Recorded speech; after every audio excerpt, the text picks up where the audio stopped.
Hey everybody, this is Rydo and we're back to another recording of Hearthstone. Today is Wednesday, January 30th, so this will be the last day of the old ranking system. So theoretically, it would kind of make sense that to maybe try to get up to a higher rank. We made it to rank 19, we're at rank 20 right now, but you know, next month with the significantly less amount of stars required, which is definitely swinging in the absolute opposite direction of what they had done, where they added a ton of more levels and added more stars. So like by the end of next month, I'm expecting I might make it up to rank 15. Or maybe I won't change positions at all and I'll still be, for the amount of effort and time I put into it, stuck at rank 19. I don't think I want to play Rogue or Warrior, so we'll re-roll this. And then now we have to play Rogue anyways. Okay, thanks. Thanks, game. You would think that re-rolling the daily quests might imply something to them. So what's this? The Void Singularity. Beyond the Void's event horizon, all of your minions become crushed into a single powerful entity of light. Build a deck and sacrifice your minions to the Void.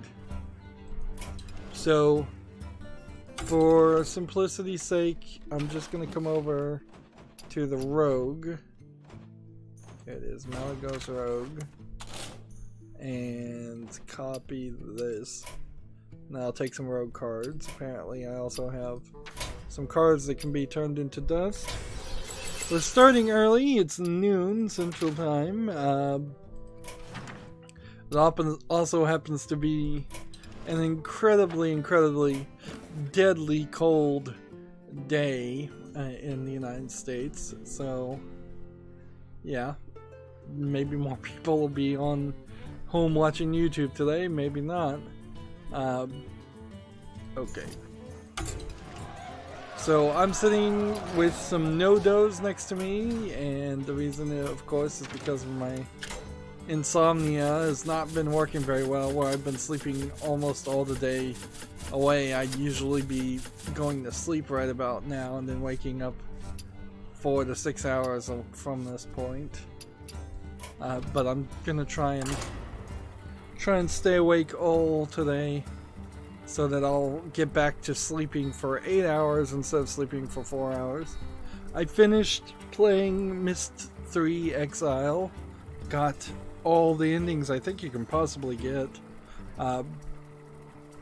Myst 3 compared to Myst 1 or Riven, the sequel to Myst, is way easier game with a lot less random red herring items to play with, toys on desks or books to read. There are 2 major books and pages of one book that I imagine I actually didn't get all the pages of that book, but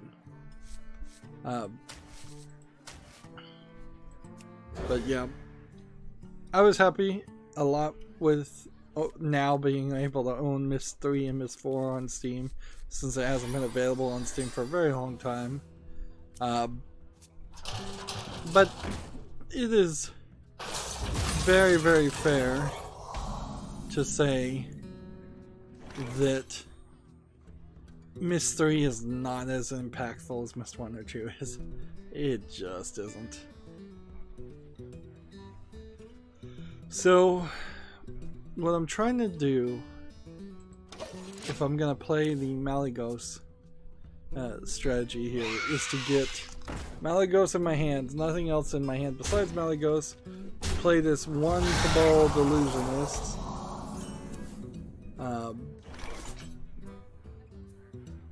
and then trigger his death rattle as many times as possible. Justice is mine. So it seems like the Void Singularity at the end of the turn, of each player's turn, whatever you summon goes into it, powering up that one character. Interesting. Yeah, so I'm done with mystery. There's not a ton to really say there, other than I did run into one point where I think the game was not particularly being fair at all because of requiring you to put in these codes. Justice is mine. That have 4 symbols that you have to start at the top and go in a clockwise motion to put in the 4 symbols. But at no point in the game does it really say that, so I put the first symbol up here, and then as if we're reading, I went to the second symbol here, third symbol here, fourth symbol here, and it could have taken an hour of brute forcing it, frankly, extra, just to get that to work.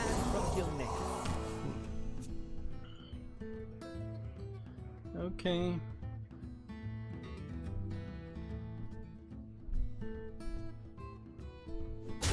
I don't think the Void Singularity gets any of its special effects, though.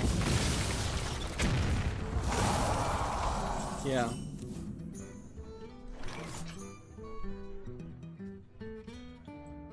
So. Yeah, this is a problem. Justice is mine. I can play these cards and I can work towards that, but in all honesty, this daily quest, once it's done, I probably should do this daily quest outside of this Tavern Brawl, and I should do something different. I should probably play as a hunter. Hunter, cheap and easy characters to play.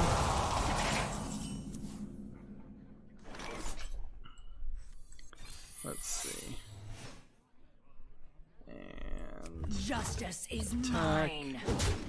And do this. And do this. And go ahead and do that. Job's done. And end the turn.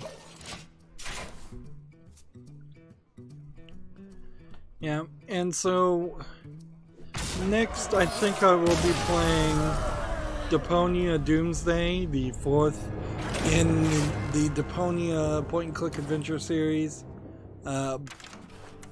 just to wrap up that series and kind of address some of the confusion there, because there is a decent amount of confusion.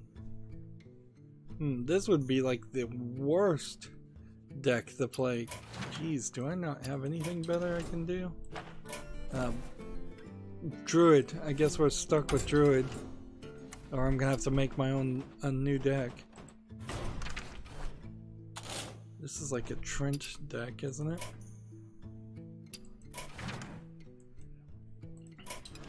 it? So yeah, I'm still very much embracing the idea of just playing whatever game I really feel like, unless there's a big reason not to play it. There was a reason not to play Assassin's Creed 3 yet, so I won't play Assassin's Creed 3, but otherwise time slots are just going to be random. I think maybe by removing that restriction on myself, it frees it up some more. And in general, I'm still just doing 2 time slots, trying to get recordings up till the Halloween time frame, and then I'll have to reevaluate. If I was smart, I would do 2 time slots until Halloween, build Halloween back into 3 or 4 time slots, and then move forward from that position and start doing November and December coverage. And yeah, and then moving forward to the next year, because there's really not a lot of chance, it's basically impossible that I would have enough content that I'm gonna get a year ahead in the next 3 or 4 months. So I'm gonna be halfway through 2019 before I could even potentially start to be a year ahead. So I need to just move forward and not look backwards, and write off the first half of 2019 as going to just be a lighter content section.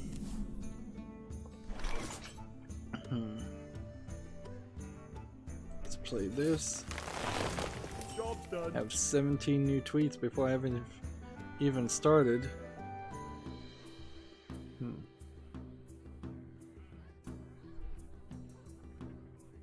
Let's see.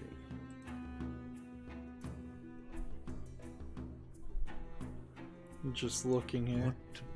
By the way, Steam, the Activision Blizzard here updated Hearthstone today in preparation for the new month. Goodbye Doomsday. Wait, Goodbye Deponia is different than Deponia Doomsday, isn't it? Oh my god, is there a fifth one? There might be a fifth one. Cost 0 if you cast spells that cost 5 or more this turn.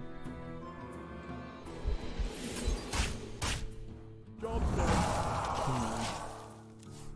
Well, Goodbye Deponia is coming out for the PS4 and Xbox One, or is now available as of 26 minutes ago, I guess. Which then I'm guessing either Goodbye Deponia is just a renaming of something that elsewise already existed, or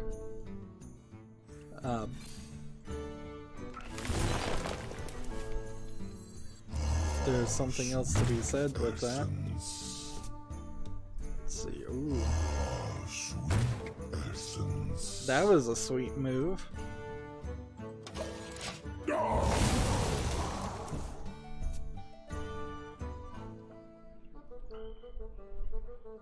So yeah, there's reasons to play Deponia somewhat. But yeah, also I just want to finish that series, and we'll have to deal with the Deponia point-and-click games in their weird, slightly weird German style in which they tell stories and never really end on a happy ending, which I find slightly disappointing. Right. This and nothing else.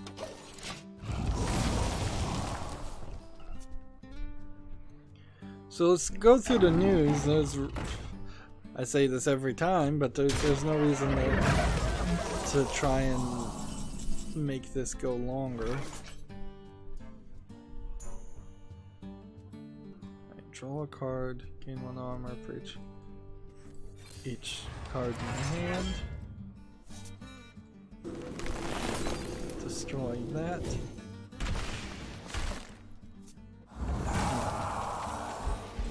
Deal that. And attack that.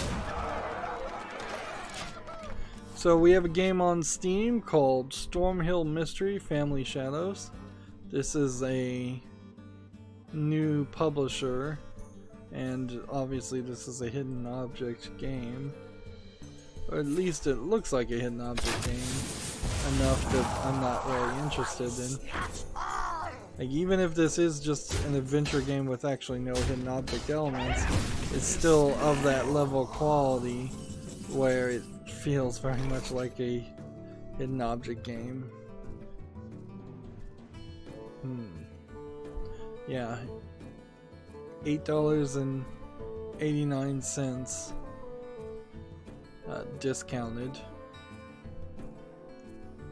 I don't think I can open the door here and say, well, maybe this game qualifies just because there's no hidden object gameplay in it, that it should be on the fall list. It's still of that quality.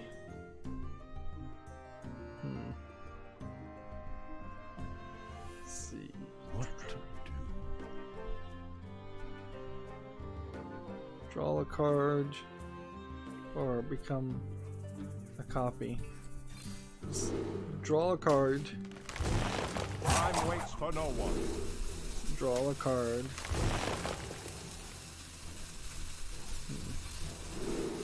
Gain 6 armor. And gain 6 armor. And then that'll do 6 damage to a minion right there.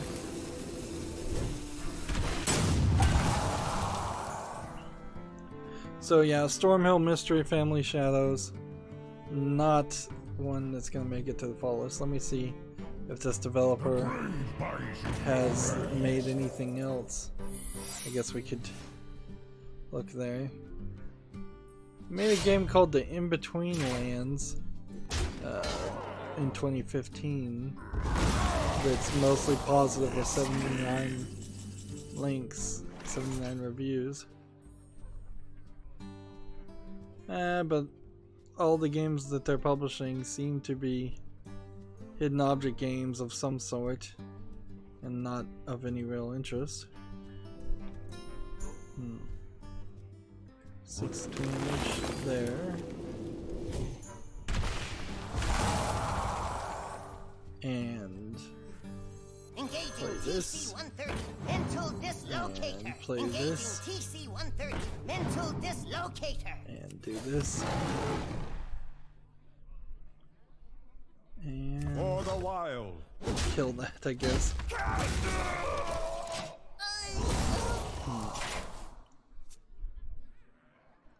Next we have a game on Steam called Desolate City: The Bloody Dawn Enhanced Edition. This looks like an RPG Maker garbage game.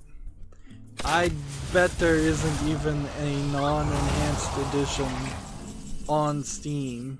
This is $5.39. There's a Steam Greenlight game. It's not really a achievement game.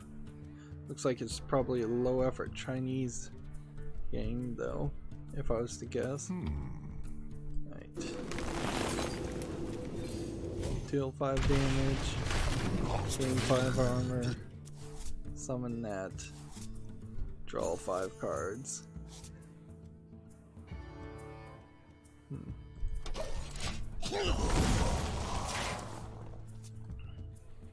Yeah, this developer on Steam has not developed anything. This publisher on Steam has published some other games, all of which look like either, well, all of them look like anime games, whether they're Chinese anime games or Japanese anime games. It would be the question there.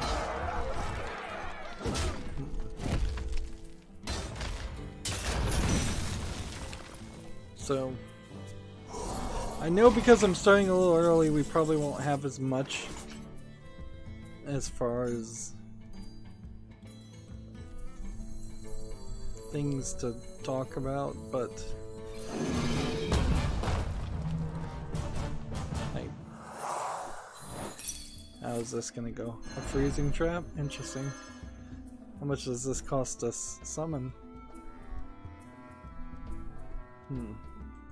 7 mana. Wonder if the cost changes.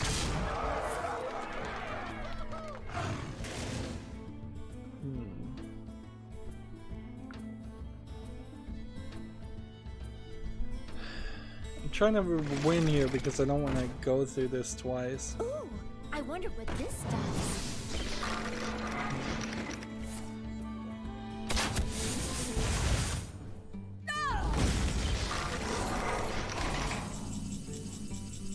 Let me see this. Deal 5 damage. Plus this would be enough to... I'm out of card. My hand is too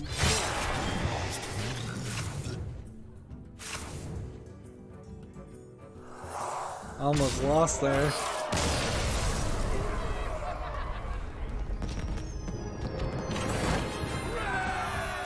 Lemon Lover on the chat. Looks like he changed his logo too. His little icon says Rydo, it's early. Yep, I'm starting early, or late in my case, so that I can try and stream and not be half asleep while I'm streaming. And then I'm also probably going to end up taking either a 5-hour energy drink or a no-dose drink that I have to try and stay awake all day. I want to get back to sleeping in 8-hour increments.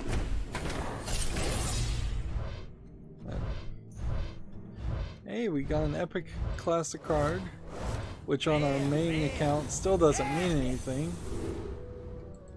Like the only card we're missing, unless it's going to give us gold versions of cards, which we really haven't been getting a lot of gold versions of cards. We are getting dust though, so that's nice. Let's see, where are we? The thing is, we may very well run into a scenario where there is a new expansion coming rather quickly, and it just hasn't been announced. Hearthstone hasn't been great about building up the hype for expansions. Although I guess Artifact is still doing pretty badly. Yeah, the only thing I would need would be to create a couple of these for a complete classic pack. And I don't really see a reason to spend 800 of my 1200 dust to do that, unless Hearthstone Deck Tracker is going to tell me that there's a reason for that. Because there might be better cards in Rastakan's Rumble or the next expansion that are better off to use those dusts. Let's see. Lemon Lover says I like it, thumbs up.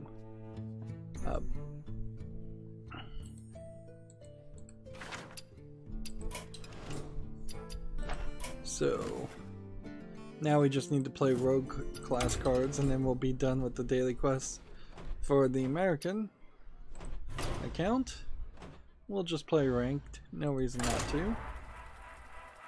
Meanwhile, next game we have to talk about is SCP-087 VR Survivor, which I'm fairly certain I saw a game by a very similar name.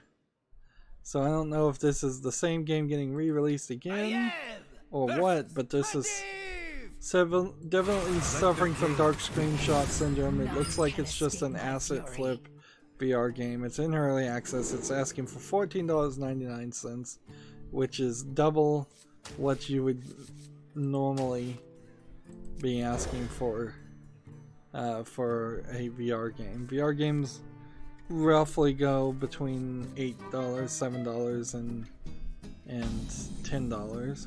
None will survive. Yep. Yeah, I'm definitely not promising that I'm going to start streaming earlier, but I will take that feedback into consideration, definitely, because let's face it, on an average Hearthstone stream, I'm only getting, like, at best 10 people watching. So if it is a case that my audience I could grow an audience and have an audience if I was to stream earlier at noon instead of what I was thinking was the right time. I was thinking after school and after work. I was thinking 3 o'clock, 5 o'clock, times like that. But I could definitely be wrong about that. It seems like a lot of people these days are able to get away with they're able to get away with the concept of watching YouTube at work, and that's something that I wouldn't think you really would be able to get away with, but okay. Or at school. So maybe I should stream at noon. Like, I'm willing to try the targets any time frame. How well I actually target it is going to be a big question. If it was just up to me and I really didn't care, I'd probably start streaming around midnight or 1 in the morning. But that's not realistic, probably. And I can always record during those times when I'm awake at midnight or 1, and that's usually what I am doing. New shinies. 3 less, return everybody to... I don't even have any weapons, so... Just go ahead and do that.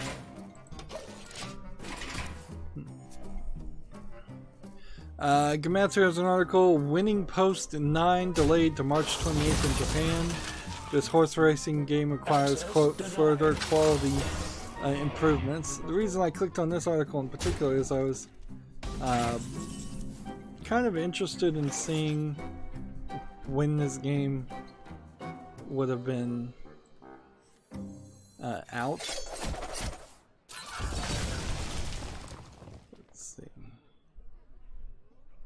Because, or what the, actually I'm interested in seeing what the game is actually looks like, because a horse racing game, like horse racing in Japan, those games, the ones that I've seen that have actually come over, are pretty weird looking and weird in their themes. But I imagine there are some legitimate ones too where there isn't anything strange about them.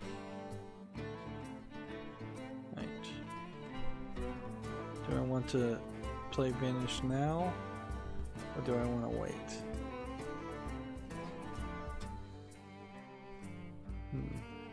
Think. Just play the secret and do this. And then in the turn. Winning Post 9 will be available for the PS4, Switch, and PC. And here, there's a link to the teaser trailer, so that's what I wanted to see. Show me what this video looks like. Not that this really has a good chance of coming to the West, or that I'd really play it. I would play a horse racing game though, I guess. I guess because that would be something pretty unique and pretty weird. And I love to play unique and weird games. Justice is mine. There we go.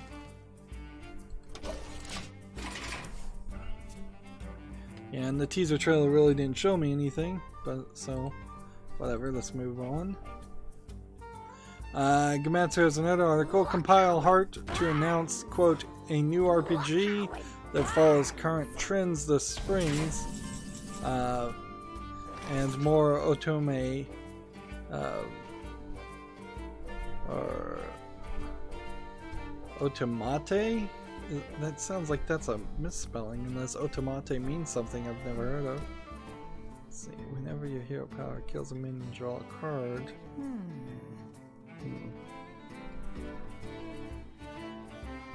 Let's... we have a Vanish.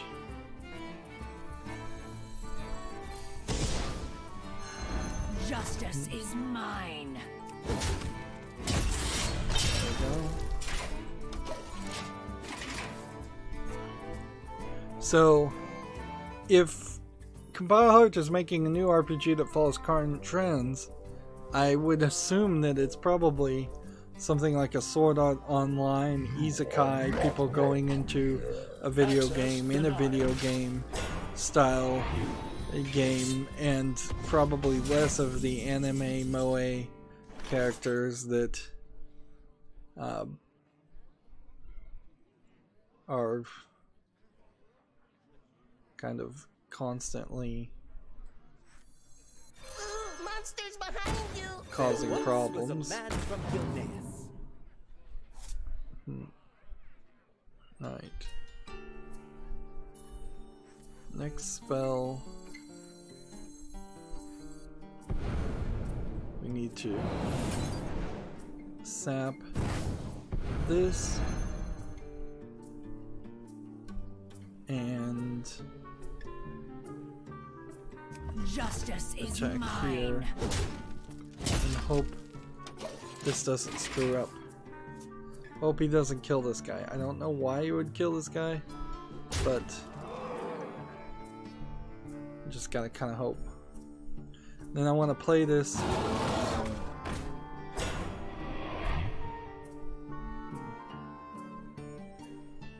Is he gonna rush?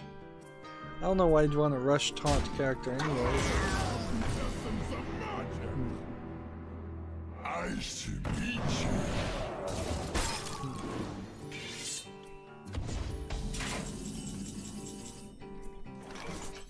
7 to an undamaged minion. Draw some more minions. 8 damage to an enemy. Play this.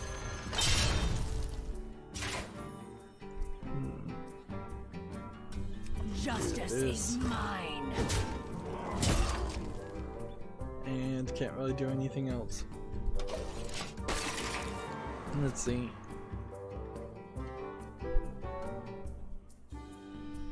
Additionally, Idea Factory President shared an additional comment.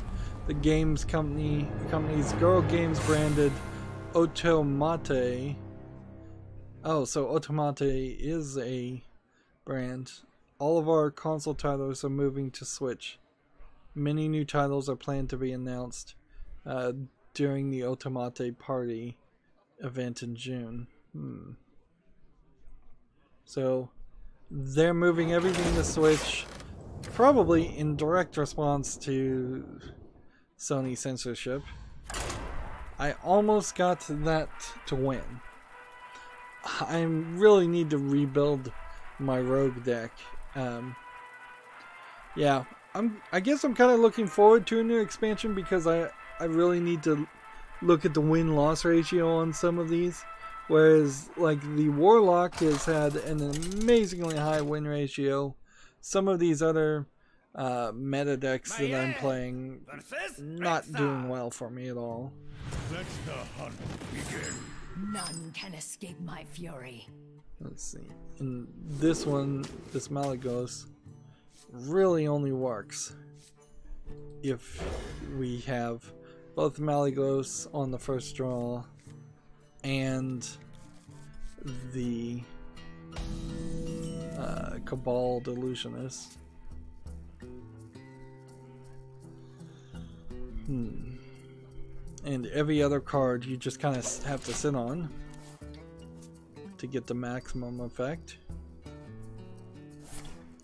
Next on Steam we have a game called Coffee Vendor with a capital R. It does not look like a game about coffee vendoring. Instead looks like a VR experiment in just a lot of different things. It looks just like a demo or collection of demos. It's free to play, so I guess the price is right if you have VR, but I'm still not sure that's even the best version of something like that. You might do better. Do better with paying a few dollars to get a better VR experience of Carnival games.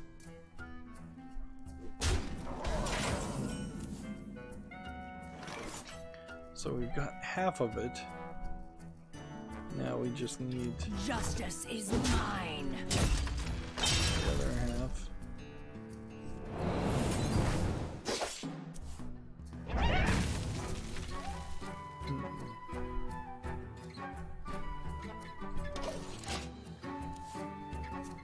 Next we have a game on Steam that has a bunch of Asian characters and is in parentheses called Crazy School Simulator, which looks like a rip-off of Prison Simulator, which, heck, schools and prisons aren't too different.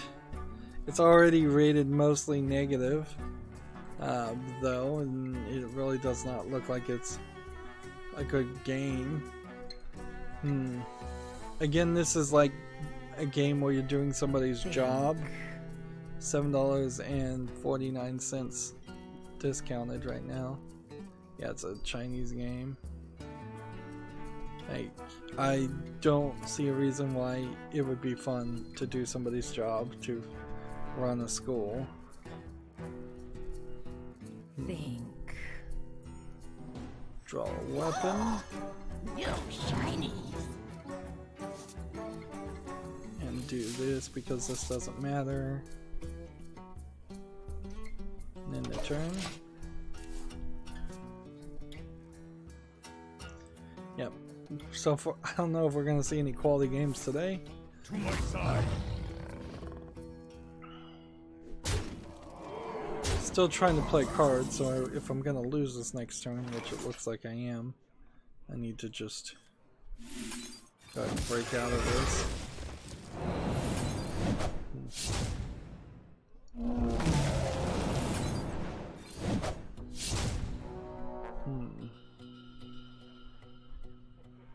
And am I gonna lose next turn? I think we can maybe stretch this a little bit longer. Next we have a game on Steam called Super Alpaca Bros, which looks like it's a Smash Brothers clone, but done horribly as a troll game. 99 cents, no discount, with its own third-party EULA, multiplayer only. Yeah, I don't see anything there of interest.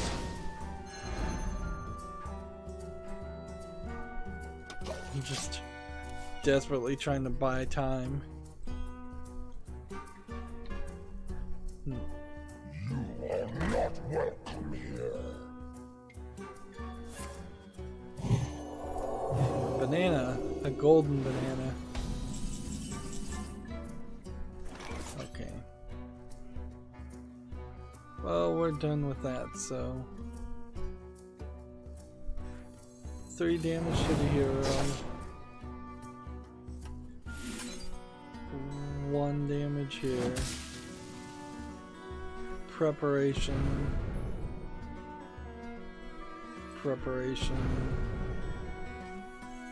This. Justice Attack. is mine. Explosive trap, of course. And the turn. Gamatsu has an article, Resident Evil 2's first week shipments top 3 million.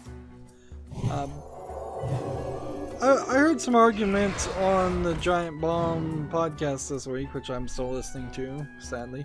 Seems like they got a new employee, but they didn't really introduce that new employee, so I don't recall actually hearing them this week. So maybe they just had somebody step in and fill in while temporarily. I guess maybe that was what happened. Because, yeah, they really didn't introduce this new employee. But they made an interesting argument about maybe you really don't need to play Resident Evil 7 to play Resident Evil 2. Or maybe even you don't need to play the remake of Resident Evil 1 to play Resident Evil 2. I've never played Resident Evil 2 before, so it wouldn't be terrible to just start all over again. That would give me potentially some time to try to work around the current version of Resident Evil 4, which just does not run properly enough for me to be willing to play it. Let's see if we can get a watch and learn. I was supposed to do this off screen, but I didn't get to it. So let's watch this. Also, the Capcom developer of Resident Evil, I think, came out and said that the fans would have to really come out and scream and ask for a remake of Resident Evil 3. Resident Evil 3, not super well received. But at this point, I think you kind of want them all to get remade. So Resident Evil 3, Code Veronica, with the major success of RE2 being remade, I think it would be silly to not just ride the gravy train all the way to a Resident Evil 4 remake.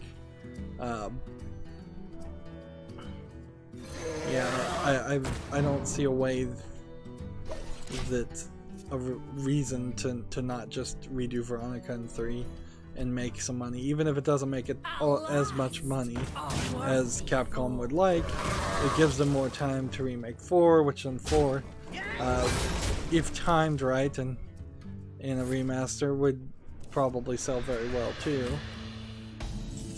And there are big differences between 1 and 2 and 4 and how the games were later. Now this is weird. I'm looking at this game, Hero Staff.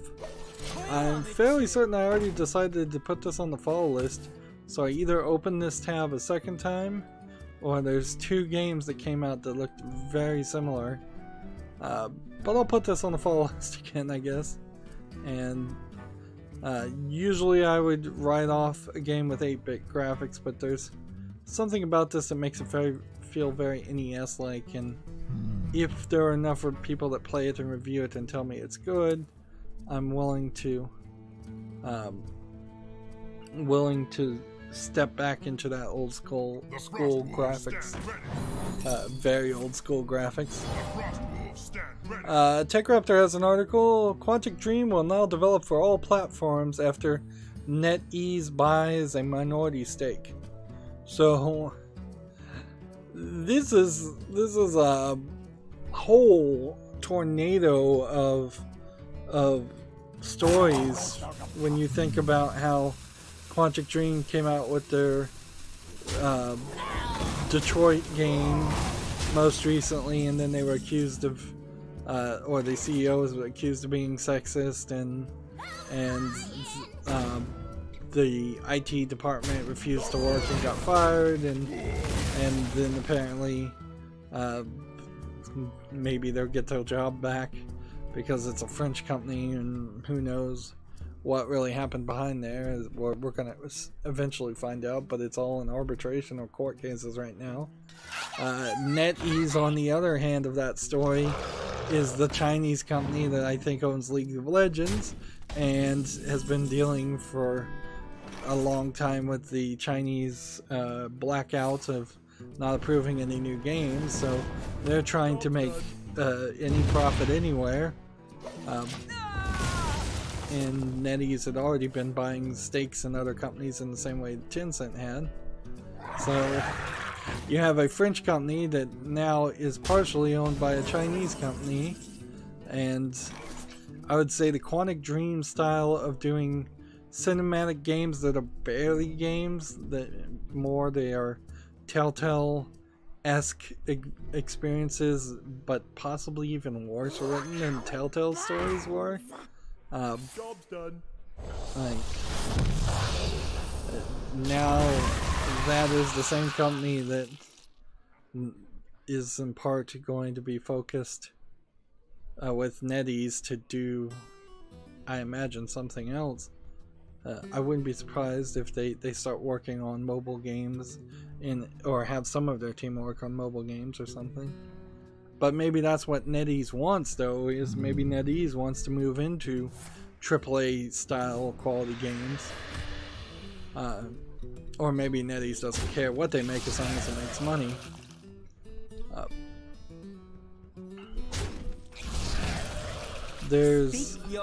I wouldn't be surprised if the CEO, David Cage of Quantic Dream, eventually leaves the company and Quantic Dream changes into a very different company. But the instant change they are doing is they are now no longer just favoring PlayStation releases, which is probably a great thing because The studio Quantic Dream, this article says, has been around for 22 years, and it has worked with Sony for the past 12 of them. So there's been at least 3 games from Quantic Dream that are somewhat worth playing. Like, I don't think that I would never want to play them, but they've been PlayStation exclusives. If they come over to PC ports and they're half decent and they're not too expensive, I would be more than happy to do a series on them.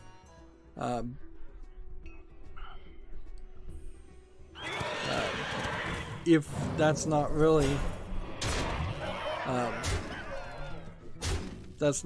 how it goes and it doesn't get ported to PC, then I suspect we would it would just be on the Switch, which Quantic Dream's games really wouldn't look great on the Switch, quite frankly. So I guess maybe you would go to Xbox, and they would look fine on the Xbox, but that still doesn't help me as a PC gamer. Let me look in this article as I'm really just reading the title of the article and then speculating blindly from the rest of it.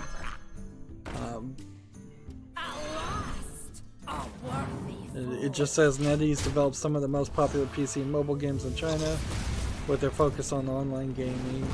The company also perhaps partners with groups such as Blizzard Entertainment and Minecraft during immersion. They partner with those companies because China requires you to partner with a Chinese company to do business in China. Not like either one of them would have chosen that. Moving on, TechRaptor has a different article. Digital Capital, or Digi-Capital, game companies raised $5.7 billion in investments during 2018. Epic Games was the biggest recipient of that money, which I guess makes sense. Everybody who doesn't know about investing in video games probably invested in Epic. That being said, this article should be bookended with the fact that right now the US economy, last time I looked, was not doing very well, and like GameStop was thinking about selling itself, and then it said no, we're not going to sell our company, and then it lost like 26% of its shares, and these numbers are probably wrong, but the entire stock market has not been great. So if there was a gold rush to invest in Epic and other games companies, I imagine a lot of that gold rush money has been lost in the current valuations of video game companies. So if these are short-term stock investors, they probably lost their shirt. Maybe in the long term they'll see people will see some profits. That's the right way to invest, but you never really know. Video game companies in particular are probably the worst to invest in because they shut down pretty frequently. Moving on, next we have a game on Steam called Tales of Ancient Knights, which looks like a mobile game that is half an effort to be animated and not just a text-based game, but it's calling itself a visual novel. This really does not fall under the category of quality for a visual novel that I'd be interested in. They're asking for $1.49 discounted. Not a terrible price, but unless this was written really, really well, I wouldn't play it. And I don't have enough. So the guy's telling me bad pick in Arena. Everybody's playing Arena right now. I wonder. Are people getting free runs of Arena? No.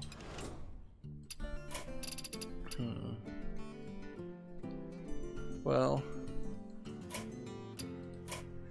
we'll just watch them. Like, just watch and hope we win. Jaina versus Gul'dan. Meanwhile, we'll go through the news and You asked for it. just kind of wrap up. Like, Hello.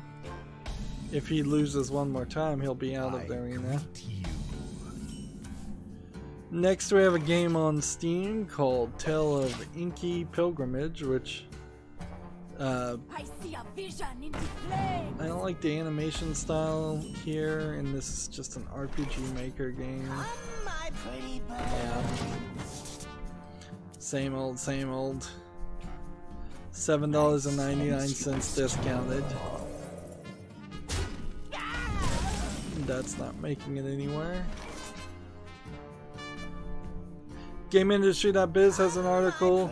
Unity acquires Vivox. Engine maker picks up a voice and text service. Will have it continue to operate independently. So I've never heard of Vivox. V-I-V-O-X.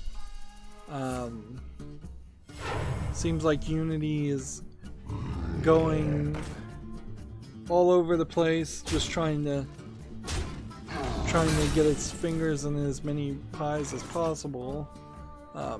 Meanwhile, Unreal is doing the Epic Store, so I feel like Unity could be tricked into investing in the companies and just trying to stay as big as Unreal by the major investment and success of Fortnite in the Epic Store.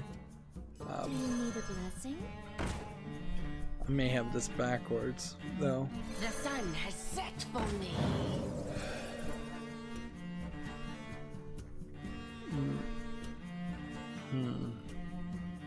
No, yeah, Unity owns Fortnite. And Fortnite is the Epic Store. If it's anybody that needs to do anything, it's the... Ah, man, I got it confused. One of them needs to change their names. People are investing, people are spending money on companies. Probably a good point at this point, because, like I said, if the valuation of stocks are very low and these companies are sitting on cash, now would be the time to buy other companies. In that same vein, TechRaptor has that article, GameStop dials back company sales, stocks plunge 26%. So yeah, that was a mistake, clearly. If they were gonna sell, they should have committed to it and done it. Don't ever change your mind. Or don't ever let people know you changed your mind.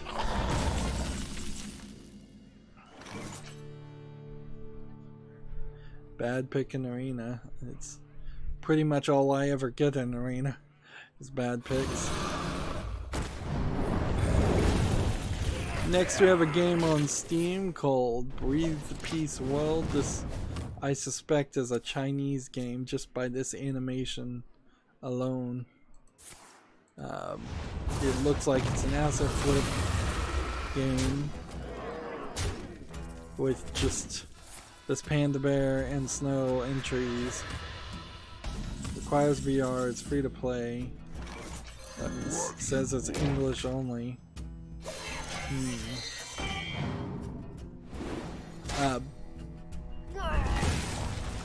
There was a game I saw a YouTuber playing that was on Steam where you were raising birds like Tamagotchi style, and you were also like building a backyard garden where birds would land by themselves, and so that you kind of are doing all kinds of different things around this bird garden, feeding them and giving them bird toys and such. And it looked like it would have been a really fun mobile game, but it wasn't a mobile game, it was on Steam, and I'm like, oh no, there's no way I would want to come on my PC and every hour or so and have to feed a Tamagotchi bird. I phrased that last sentence very poorly.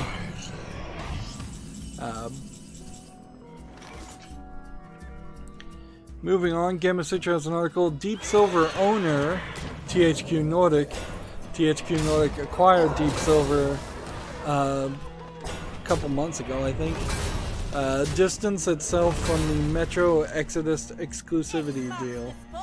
THQ Nordic claims the controversial decision to yank Metro Exodus from Steam and launch it as a, I believe, 1-year time exclusive on the Epic Games Store was made entirely by Koch Media, which owns the Metro game property. Although THQ Nordic purchased both Koch Media and its publishing division, Deep Silver, back in 2018, the company today wrote in a tweet explaining, quote, the decision to publish Metro Exodus as a Times Epic Store exclusive was made entirely by Koch Media's side, as Metro is their intellectual property. They are a sister company to THQ Nordic Vienna, which is the reason why we can and will not comment. It says can, but I think they mean to say can't, and will not comment on this matter. THQ Nordic Vienna also, I don't think, is the parent company of THQ Nordic. I spread the master's will. So, on Reddit at least, it seems like people are now, with the Metro Exodus stunt, that this was like the first AAA game that people actually wanted to play that was going to be an exclusive on the Epic Store. Everything up until this point have been small indie things that weren't going to get a lot of pushback. But yeah, people are now to where I was at the beginning, which is to say, this, if they're just going to separate the player base and have timed exclusives, that's not going to be a good thing for people on Steam, which is still the majority of people playing games on PC. Let's see. Isn't that quote? Yeah, we do not want to categorically exclude the possibility of timed exclusives for any of our games in the future, THQ Nordic, but speaking in the here and now, we definitely want to have the players choose the platform they are liking and making our platform and make our portfolio available to as many outlets as possible. Let's see. As for how the deal unfolded, Deep Silver Chief Executive Dr. Clemens Kundratitz explained that the publisher wanted to take advantage of Epic Games Store's, quote, generous revenue share, which will see the company take an 88% of revenue compared to the standard 70%.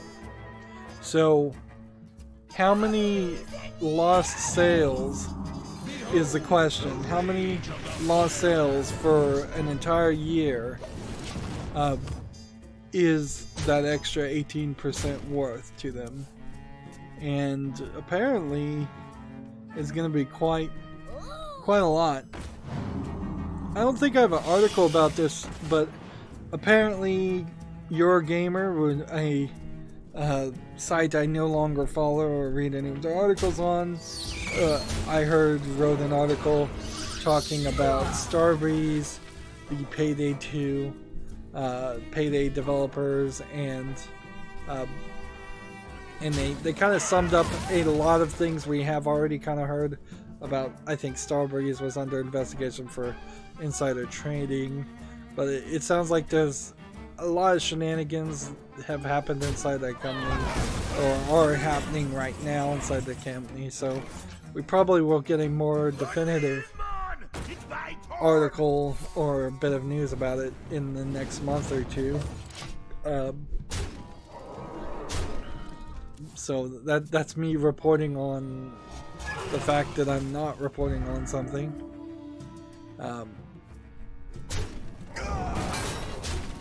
Is there anything else to say about Metro Exodus, though? I really thought I was going to want to play this.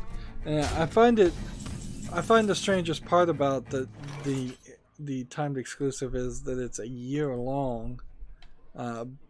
if it was only a few weeks, if it was even a month or 2 or 3 long, I would understand it. But most game developers and publishers only care about the first 6 months of sales. To say you're committing to a year of exclusivity sounds insane. And then the weirder part about that is, if you did pre-order Metro Exodus on Steam, it's still going to be fulfilled, they say. It's still going to get updates, it's still going to get patches, it's still going to get the DLC, but it's only for the people that pre-ordered it on Steam. When you put those two things together, the 12-month long exclusivity and the fact that it was available on pre-order in Steam and pulled, what I suspect is going on here, and I would be very cautious about buying Metro Exodus now at this point anywhere.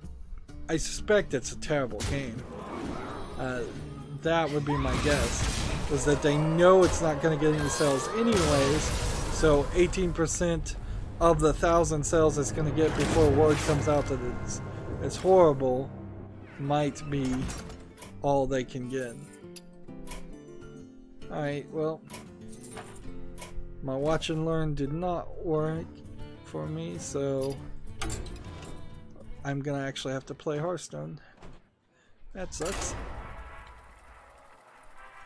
Again, I'll have to do a watch and learn off screen at sometime.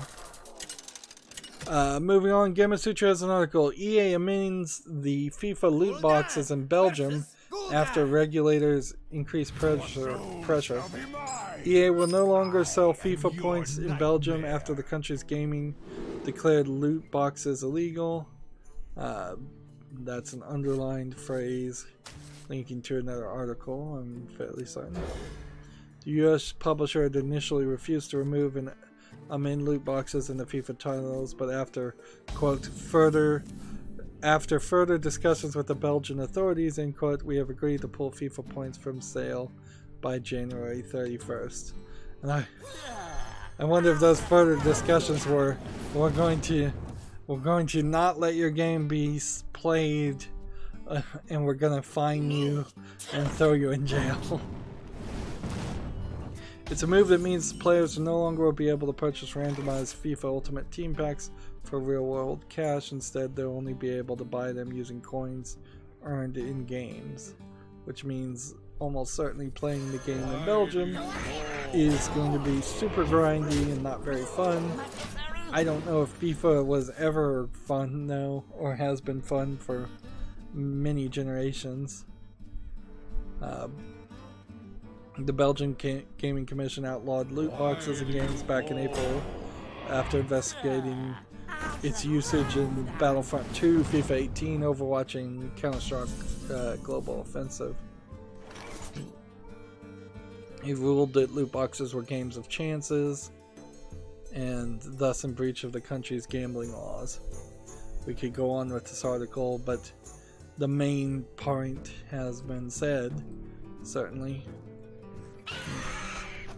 No more loot boxes for the Belgian people. Gamasutra has an article, GDC State of the Industry. Nearly half of devs say they're most interested in the Switch. The Game Developers Conference, I think, skews mostly towards indies and PC developers. So the idea that indies and developers, PC developers, are focused and interested on streaming on the Switch is, or being on the Switch is not surprising, really. The Switch has gotten very friendly to indie devs. And then you also kind of have a self-selecting group here, because any AAA developer would probably not even answer these kind of surveys or go to GDC.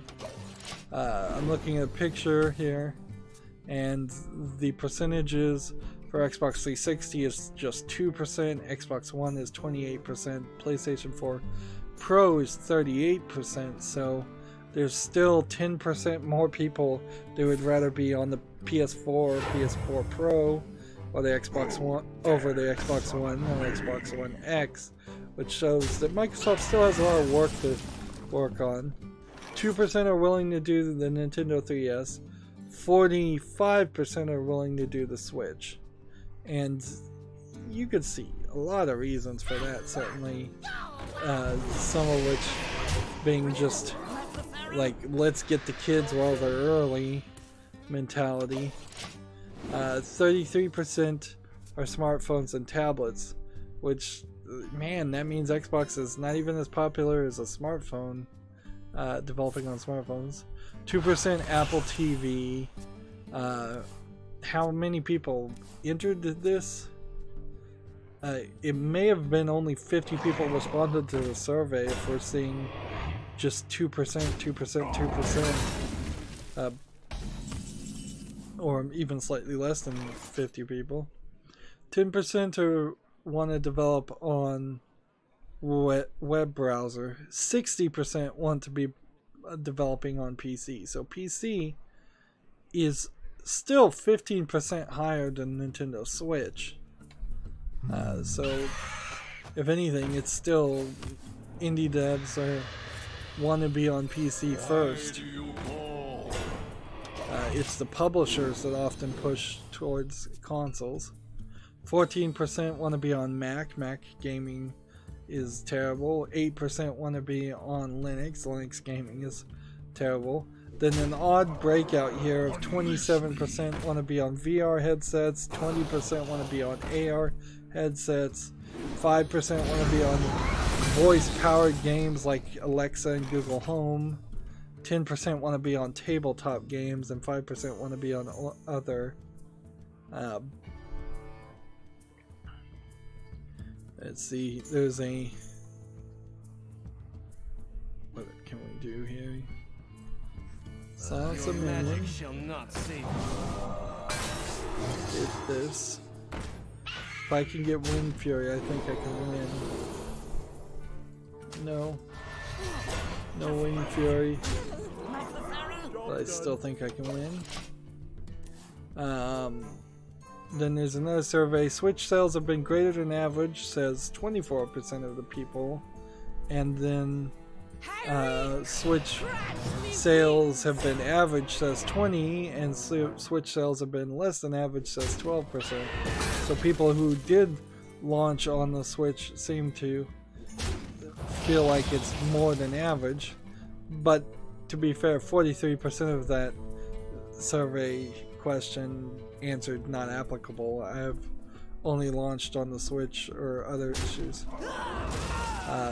So 43% of people didn't put it on any other platform to compare, or didn't launch on the Switch at all. Alright.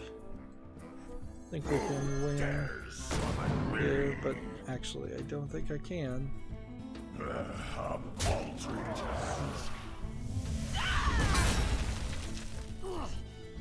I screwed that up.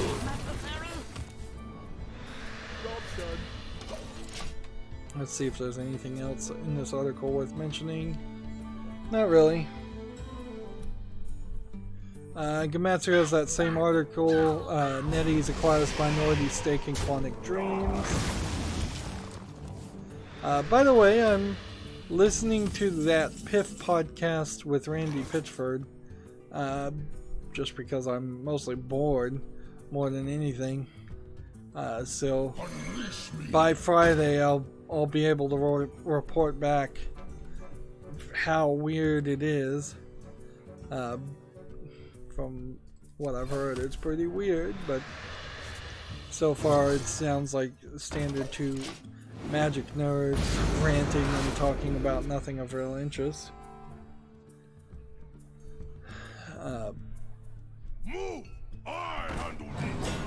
Over on Steam, we have a game called Heart and Axe, which has a little bit going for it in its art style, but it's just so dark, and it's just like a top-down rogue-like game, or gauntlet-like game, it looks like. Yeah. You know, a couple decades ago, I might have been really interested in playing a game like this, but nowadays, not so much. $3.99 is too expensive too for what's being shown. Your magic shall not save you. Mushroom power! Let's just end the turn.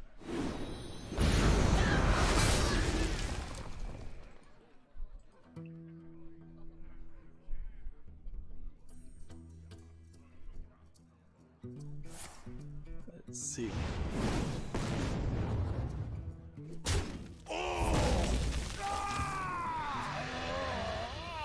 That's one victory.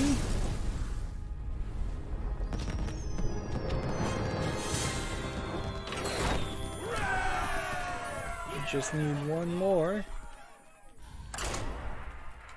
Next we have a game on Steam called Welcome to Chichester Redux, which I'm fairly certain I saw a game called Welcome to Chichester like 3 or 4 weeks ago. The Spy of America and the Long Vacation. This looks like it's a low effort visual novel game. Looks pretty terribly animated, pretty terribly made. They want $1.59 for it. It says it's English only.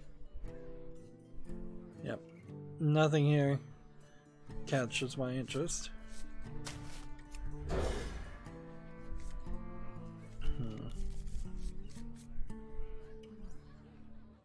Next we have a game on Steam called Outliver Redemption. Looks like it's a top-down, maybe not shooter, twin stick shooter, as much as just running away. See, this is, yeah, it seems like you're just running away from what are probably pre-bought assets. Yeah, this looks terrible. $7.19. Yep. What they call game-like objects. Not quite a real game.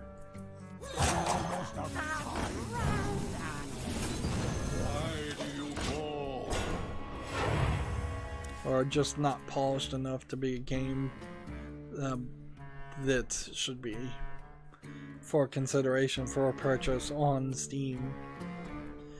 But to be fair, like right now, in the middle of people being frustrated that Metro Exodus is not going to be available on Steam the day it releases, the last thing I think you could justify and make sense of is for Steam to come in and say, we're going to kick off all these low quality bad games from our storefront and start doing curation. I don't think Steam can ever be a curated experience. It's too late. At best, you can filter. At best, you can have Steam Direct games go in a category that is just hidden by default for most people. At best, you can try to get the low quality terrible games hidden in some other folder, but that's kind of all you can do. Anyways, moving on, we have this game called Volcanoids, which looks a little interesting. I'm not sure that there's a real game here, but there might be. I want to show this video. So you've got this drill thing that comes, I think, out of the ground, and then it opens up as a base. And this probably is like a Minecraft clone survival game. But inside this volcano, this drill, you have like a real home base that you're doing base building on. So far this is rated very positive, but it's early access. $19.99. I'm willing to put this on the fall list. Yeah, this might be something. It might not, though. Seems like you have robots and you can change the outside and the inside of these. Maybe your gameplay has very little to do with the drills and you're just raiding them. You need to come over here and play. Let's see. Almost out of time.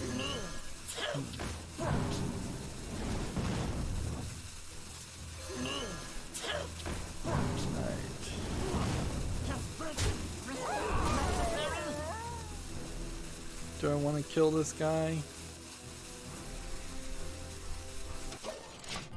I don't know. I'll leave it there.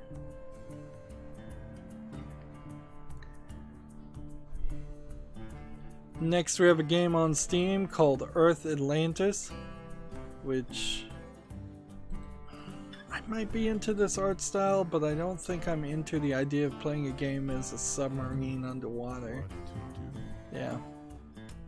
I kind of would be cool if somebody was drawing a comic book in this art style or a webcomic, but as a game, this looks a little too much like R-Type, and if I'm ever going to play anything that's like R-Type, like a side shooter game, it's going to be R-Type and only R-Type. $11.99. This one might be a good game for other people, but it's not for me, so I'm gonna close that tab. There's little time.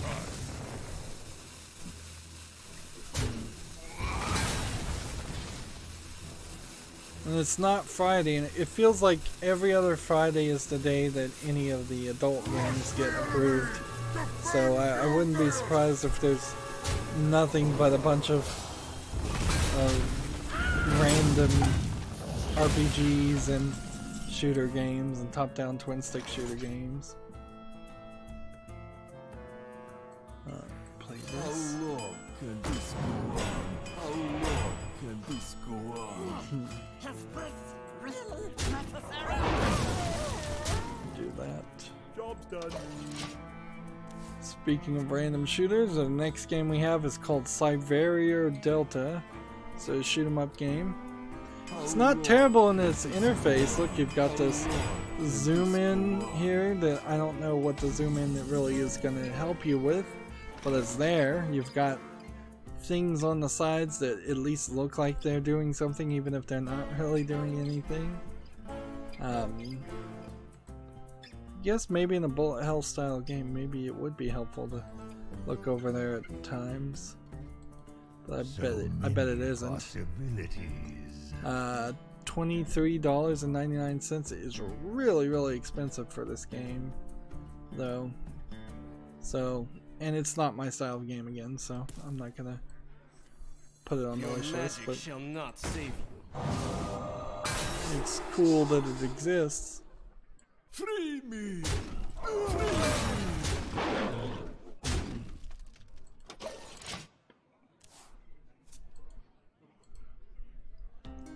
Apparently THQ Nordic also, possibly to change the story about Metro Exodus, they leaked out via Game Trophies, quote-unquote accidentally, Darksiders 1 War Mastered Edition is coming to the Switch, which the Switch I think may be powerful enough. It should be powerful enough to play Darksiders 1 War Mastered Edition without any real changes or problems. And Darksiders 1 is a pretty old game anyways. What do they do with the Darksiders series at this point is the question, because they kind of screwed it all up. So with Darksiders 3, so they're gonna have to convince people that Darksiders 3 is worth playing after they played Darksiders 1 War Mastered Edition and Darksiders 2 War Mastered Edition, or Definitive Edition is Darksiders 2's name. Arena's full. Beat it. I don't think there's going to be any new content or anything. Let's see.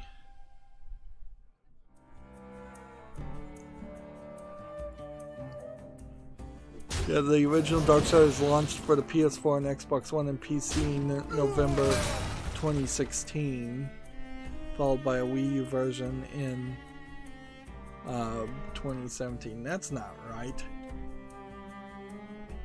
Gamatsu's got their information wrong. The War Mastered Edition maybe came out in 2016, but the original Darksiders came out for the Xbox 360. I know, I played it, not the Xbox One, and probably came out for the PS3 too.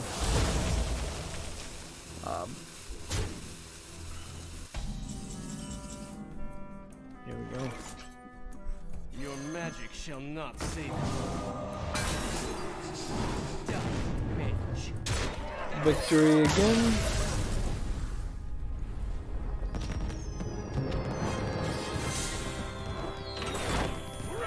I probably could do that all day if I wanted to, but I definitely don't want to. Let's see if we'll give this guy one more chance to win while I'm covering news.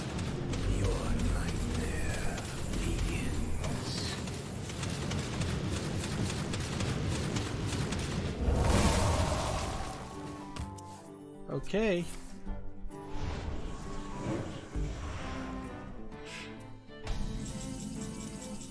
All he has to do is play swipe.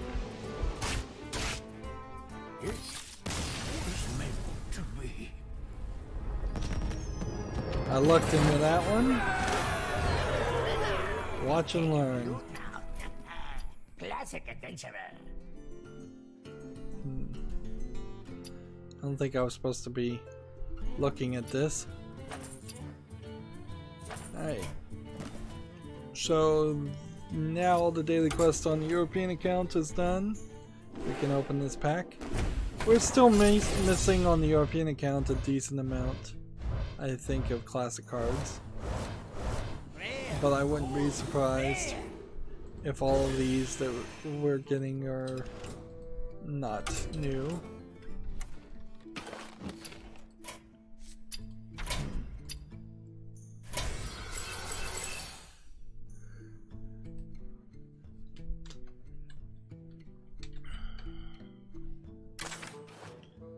So let's go ahead and disenchant this. Custom Druid would be invalid now. Why? Whatever. We'll figure that out. And disenchant that. Okay. And come over here. We need to find Custom Druid. 29 cards. Where is it? Here it is. Why can the game not figure that out by itself? Is the question. Why can I not disenchant a golden if I have two regular ones? I guess the thing we'd like to see though is just how many cards are actually missing. Because if we were really getting to a complete collection of classic cards on the other accounts, that would be very nice. But no, we still have quite a collection of epics to go. If I were to open even 200 packs of classics, I don't think we're gonna hit that. Yep, we're just still missing a lot. But we're done with the European account, so let's move over to the Asian account. GameIndustry.biz has the same article. THQ Nordic fully supports Metro's Exodus exclusivity. We really don't need to go over that article again now, so we'll Leave that there.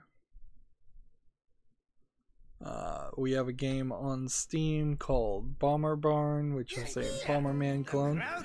It's been about a month since we've seen a Bomberman clone game on Steam. Doesn't really look like there's anything special about this though. Early access for no reason. $9.99 for no reason. Yeah, that's not making it to the fall list. Alright. And we have 3 games with a priest and warlock, 1 game with a mage and shaman. Play a bunch of cards that cost 2 or less. Mechs. Do we have any mechs? Any mech decks? That would make sense.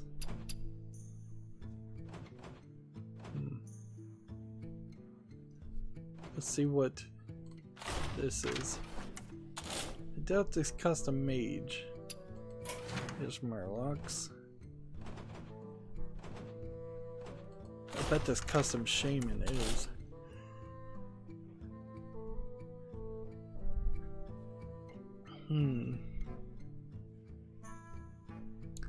No.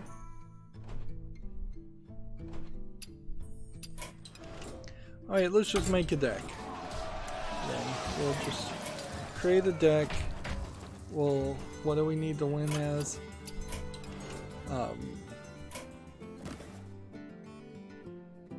Priest or Warlock, so we'll go with I guess Warlock.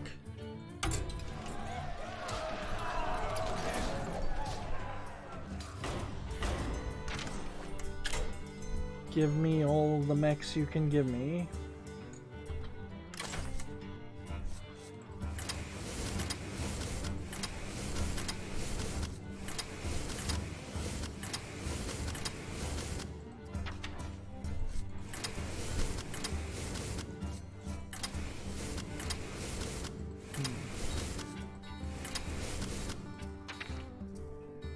Let's see. Do we have anything amazing mech wise?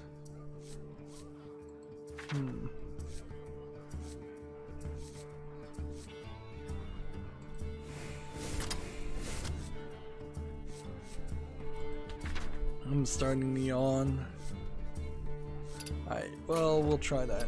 Let's play. Time for that no-dose. That's what I was thinking how this was gonna go. Maybe it'll give me 3 or 4 more hours of being awake, which would put me right now around 5 in the evening to go to sleep, which that's at least getting close enough that I could start working towards going to sleep at a more reasonable time. Go ahead and trade these 2.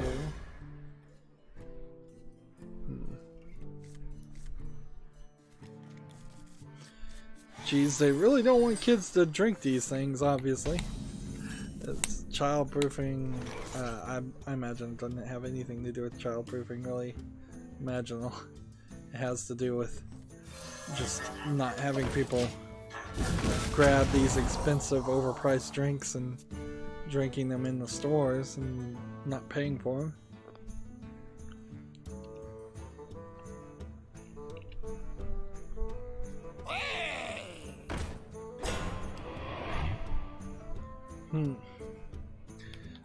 Funny thing happened. I nearly killed myself by eating cinnamon cereal and then falling asleep a couple days ago. I woke up with the cinnamon in the back of my throat, burning my esophagus. And that was just from eating like a couple bowls of cinnamon cereal and then drinking the cinnamon that had fallen off that cereal. Who knows how that would really go if you tried to eat a whole spoonful. Well, I guess everybody knows where that goes. It ends up with you either nearly dying or actually dying.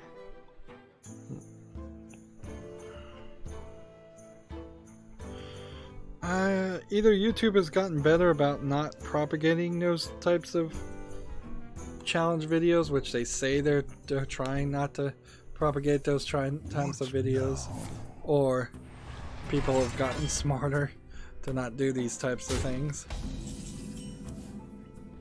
And it's probably asking too much to expect that people actually got smarter. By the way, YouTube is in early discussions, it says, to trying to deal with dislike mobs. I don't see why that's really an issue. Like, clearly that only affects people that work at YouTube when they put up their stupid YouTube videos that everybody hates and disagrees with, or when somebody puts up a commercial or video that everybody disagrees with. In the end, it doesn't make any sense to change people's or limit people's abilities to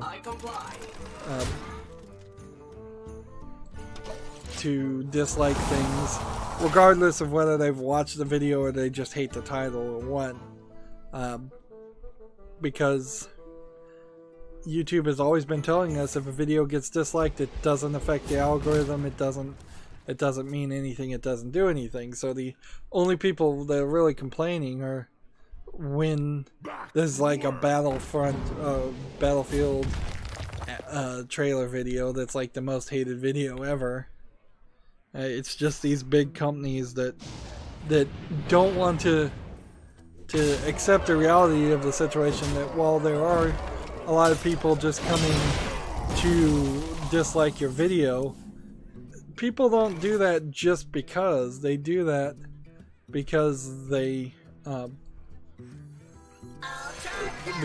are actually unhappy with something. It's not just a random thing. Let's go.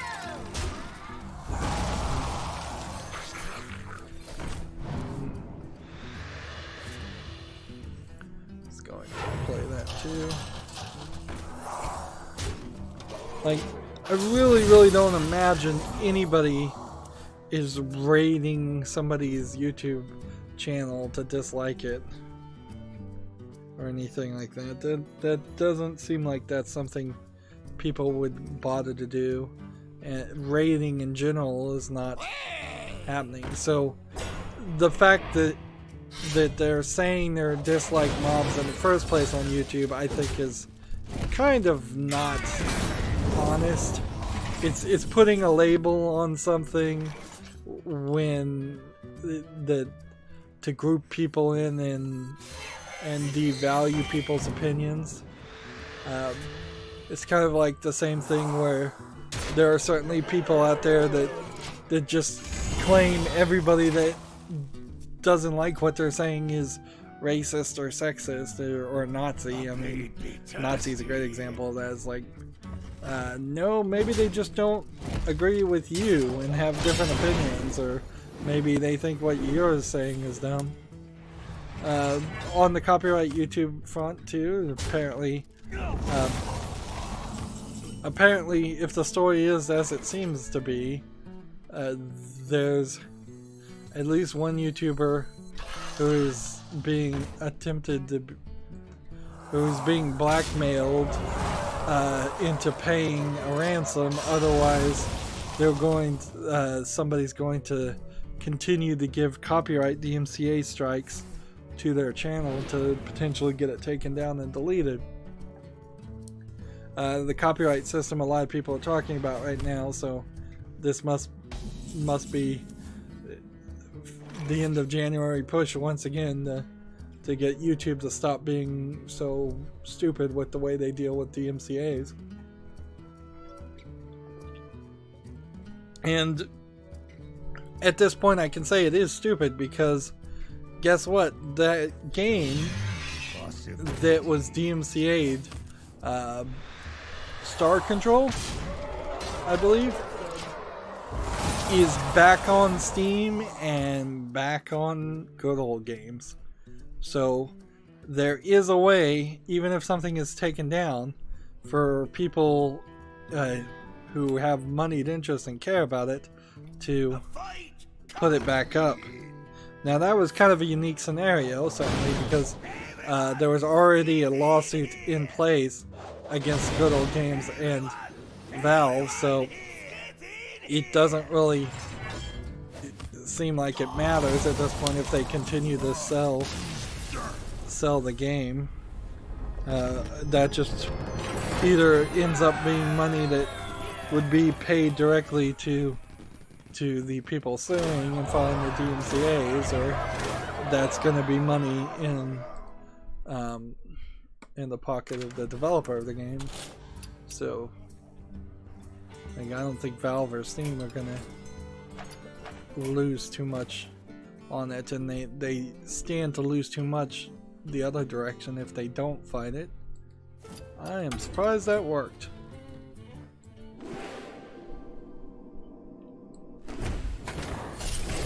Took me until just now to open that stupid no-dose drink. Although maybe I crushed it with my teeth trying to open it. I think I did. So that might have made it harder to open. By the way, I think this also expired, 3 years ago. Yeah, this is not safe. This is not healthy. This is not smart. Too late. Already started. Warlock or Priest? We'll give it a Priest game. Just so it's not too boring.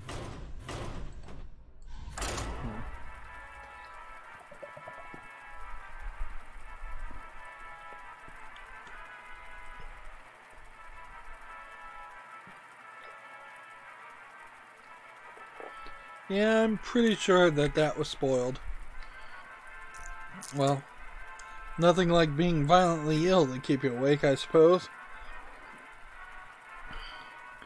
That also goes to show that I haven't had to really drink too many energy drinks in the past few years, because I've just been focusing on my YouTube channel, and very rarely am I in a situation where I would decide that I absolutely need to take such extreme measures.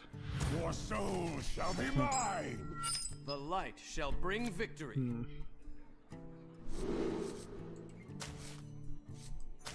Suppose if I don't stream on Friday, you can assume I've either become violently ill or worse from that. Moving on, we really don't have too many more games, maybe like 20. We have a game on Steam called Azusa RP Online, which looks like garbage, and that name is pretty generic. Search engine optimization, $18.99. Says it's an online MMO RPG. To me it looks like an RPG maker game. Still just does not look quality. Let's see. Oh, here's that story I was just talking about anyways. GameIndustry.biz has the article, Star Control Origins restored to good old games after DMCA block. Publisher thanks Valve and Good Old Games for their, quote, timely review of the situation. Stardock's latest release has now been fully restored to both Good Old Games and Steam after its launch was blocked by a DMCA takedown notice. The notice was issued by former Star Control developers Fred Ford and Paul Reich III. And Right away. let's make sure we just keep on playing. As part of an ongoing legal dispute with Stardock, and prompted the two prominent PC game marketplacers to remove Origins from their stores. Stardock has already spoken against this move, referring to it as DMCA abuse, and Valve sided with the publisher earlier this month by making Star Control Origins available to its customers. So the thing here is maybe, just maybe, Valve and Good Old Games don't need that safe harbor protection that YouTube thinks it does need, and maybe that is true, but I don't really know if the situation's too different, particularly with Steam Direct and anybody basically being able to publish a game on Steam. But maybe also Valve would not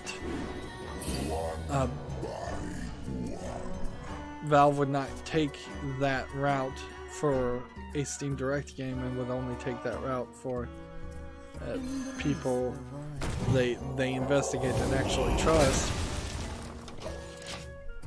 Let's see. There's a quote here from Starduck. Quote, thanks to a timely review of the situation by our partners Good Old Game and Valve, and taking the exceptional step in placing our game back in sale, despite ongoing litigation, we have been able to avoid having to lay off any employees assigned to the project. The company wrote. How many employees are assigned to a project that's already available for sale? In the light, Though.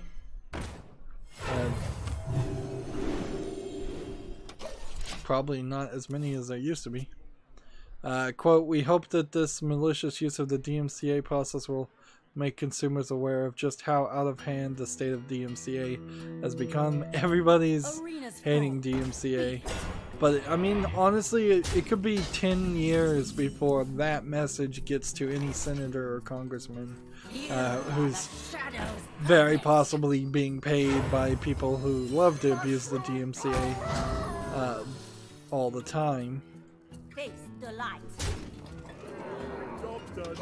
Anyone with an interest in digital goods and services owes it to themselves to increase their awareness of how widespread DMCA abuse has gotten and spread the word on it. The legal dispute between Stardock, Ford, and Ryky stems from disagreements over Stardock's controls ownership.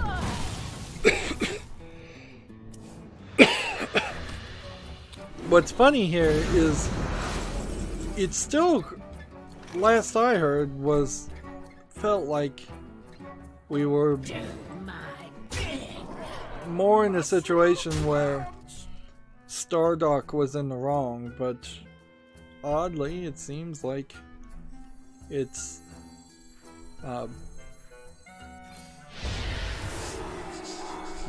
that seems like Steam and Good Old Games are going to side with the company that could make the money.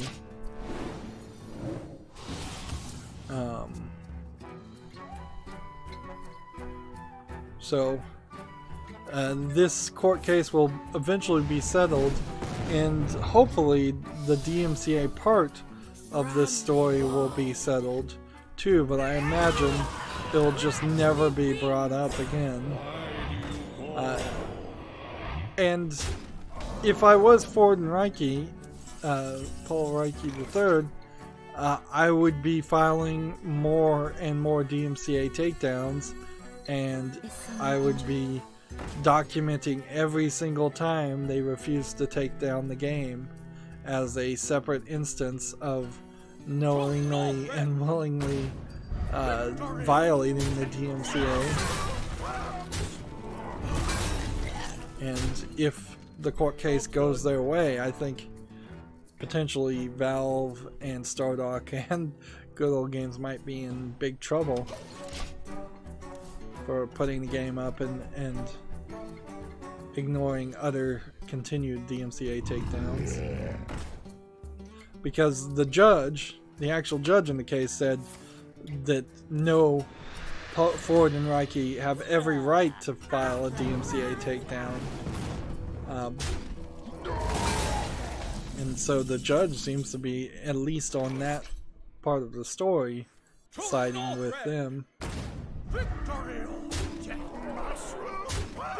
The judge hasn't seen or heard the whole case, of course.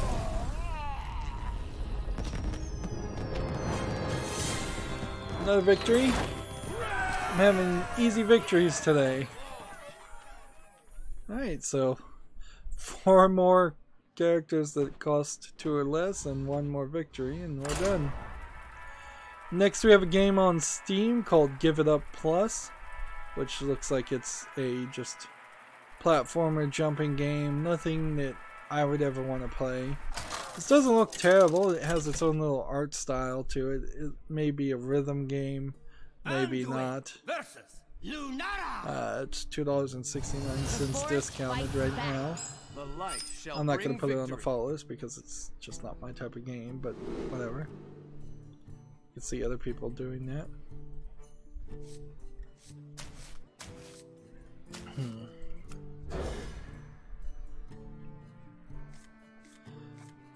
Game of Sutra has an article, get a job, Method X EXP is looking for a graphics engineer. That job is in San Francisco, California, if you're interested. Is someone injured? GameIndustry.biz has an article, Certain Affinity sets up Toronto studio. And then the subtitle here is Trump's America non-stop flights and distressed students help decide where the Halo co-developer opened its new office. I wonder if there's a quote here to say that, but yeah. Right away. It's not super related to video games, but I also heard that Foxconn claimed they were going to open a facility, and then now they're backing out on opening that facility in some city in like Wisconsin. I think you were joking yourself if you actually ever believed any company that says they're going to open a facility in the United States and pay U.S. employees for manufacturing style jobs. Like, you know, they're always gonna find ways to move those jobs to China, to Mexico, to India. Like, in no style of what they claim is unskilled labor, you're not gonna pay the U.S. minimum wage.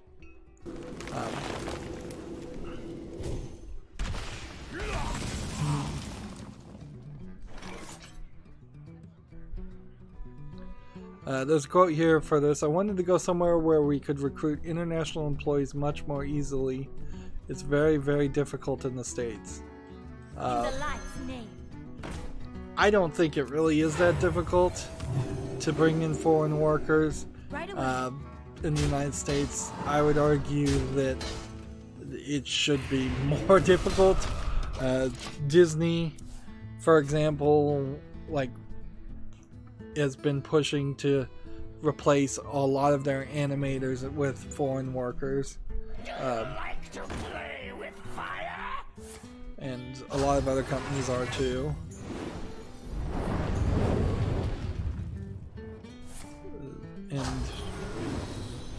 But also in the video game industry, it's not just about bringing in foreign workers, it's about bringing in skilled talent. So I could see the idea of, hey, if we have this in Canada, we can bring in somebody from India who's actually good at making games, not just a random person that we can pay less and treat terribly.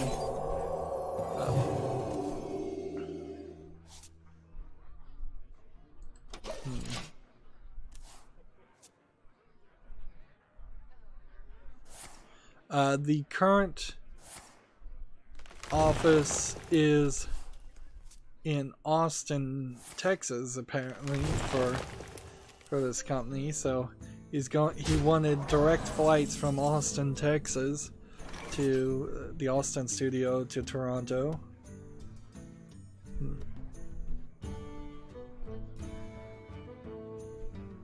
Let's see. There's problems with setting up business in Canada too, but not a ton.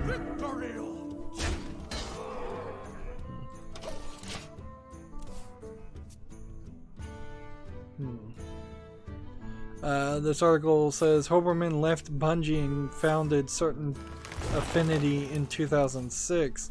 I'm not sure Certain Affinity as a company though has made any games. So let's see if I can find a Wikipedia article. Certain Affinity. is based in Austin, Texas. Yes. What games have they worked on? Says they did the multiplayer DLC Blastacular Map Pack for Halo 2, Age of Booty in 2008, Call of Duty World War, Left 4 Dead assisting development in 2008. I don't think any of this is true though. Like I think this is all under a different name, so I'd have to possibly do some more research. But yeah. I'm kind of suspicious here of what is being attributed to them. Well, it says if it started in 2006. I got the best deals anywhere. I guess maybe it is true though. I mean, because the Halo 2 is 2007. They did a multiplayer map in for Halo Reach in 2011. It made Crimson Alliance. That's Age of Booty and Crimson Alliance are the only games that they've actually made instead of just working on or co-developing it. And then they did they co-developed with Raven Software Call of Duty Modern Warfare Remaster. And they did the multiplayer for Doom, which nobody really cared about. So Certain Affinity, I would argue, is a little too early to be doing what it's doing. It really should be building itself up, I think, a little bit more before you would make a second company, because they hardly have been successful with their own intellectual property or anything like that. You brought me back. Excuse me. Next we have a game on Steam called Save the Village Chief, which is an RPG maker. So apparently Wednesdays are the days the RPG maker looking games get approved. English language not supported, $19.99. It's a Chinese game. No big surprise there. Although what would surprise me as far as Chinese games? Not much. Gamasutra had the tweet out for, it has an article, video : a game dev's guide to designing great tutorials. That might be worth watching if you want to be a game developer and want to learn from other people who, or watch a speech of other people who made tutorials and think they did it well. This is just mostly a video. It came out January 29th, so it's not a repost though, so that's something. At least. This,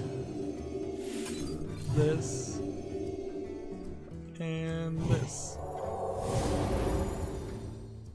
Face the light.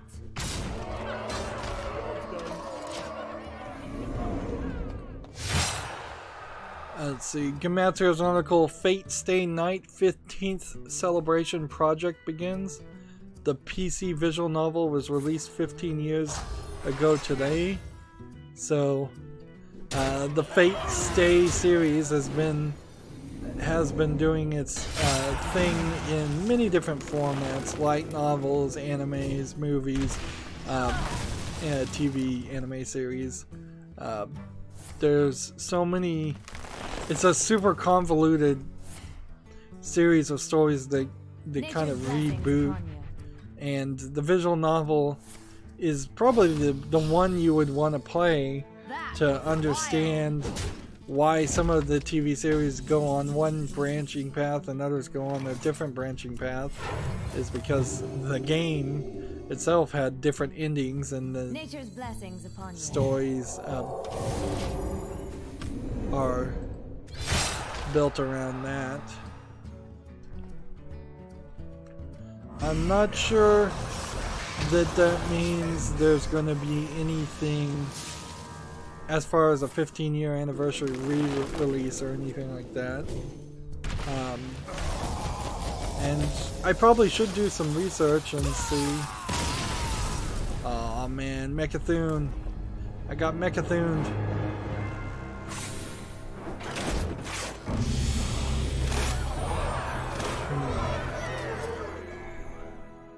Let's see. I should do some research and see what the current state of Fate Stay games are on Steam and how many, if any, are on my wish list.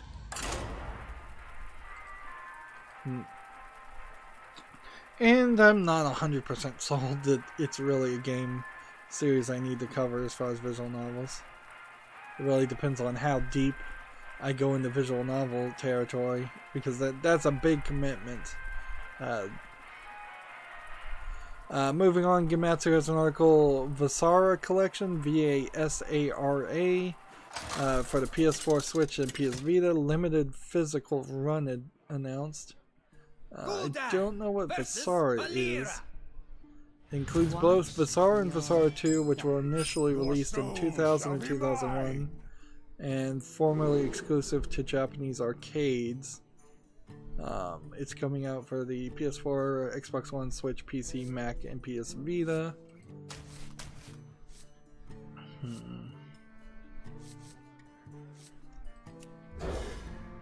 Let's see, what is the game like though?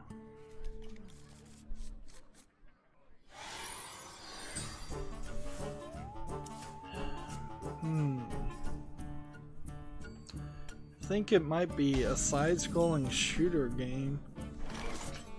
Yeah, it says it's a shoot 'em up, but I'm not getting a trailer or anything for it, so that's, I guess, all I can get or take from it.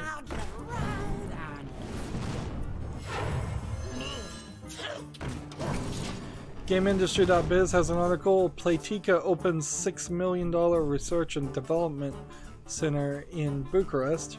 The new Romanian outfit will provide Q&A and testing for the mobile company's games. Playtika is an Israeli-based games firm. They specialize in social casino-style games such as Poker Heat, Vegas Words, and Bingo Blitz. And that would explain why I've never heard of them, or their name doesn't sound familiar.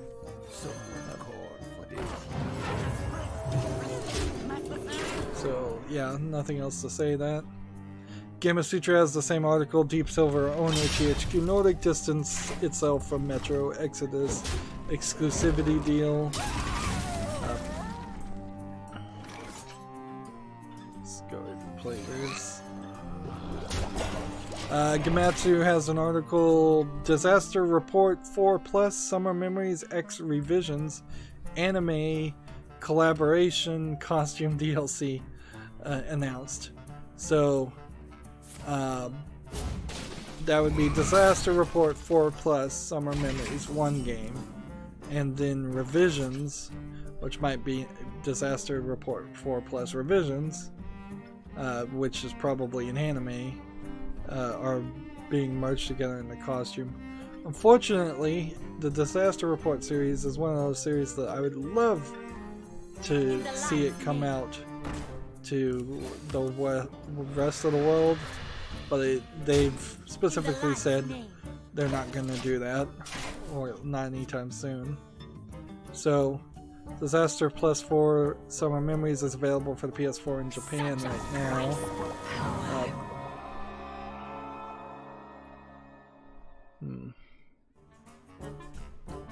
And apparently the anime is just called Revisions, and any anime that's out in Japan right now when they would be doing a cross promotion is too new for most people, including me, to know anything about. Although that is changing quite a lot now. Simultaneous airing is happening more and more. This outfit looks like it's just like a Future Armor style outfit. There's nothing super special about it. I wouldn't really spend the effort or the money for that DLC costume.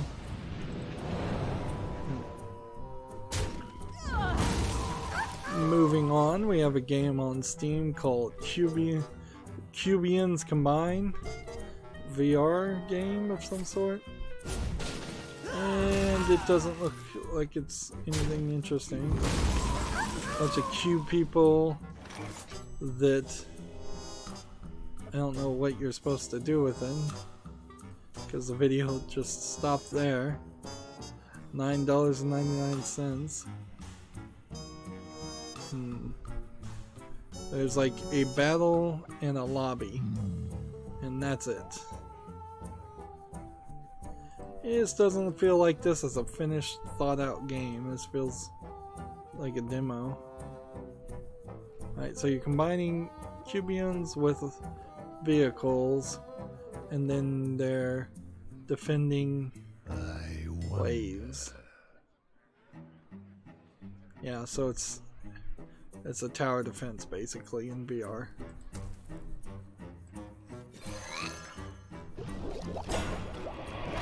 Almost out of time.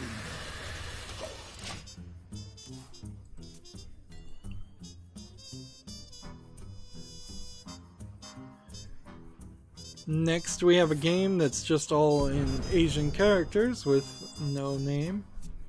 It says it's an RPG visual novel.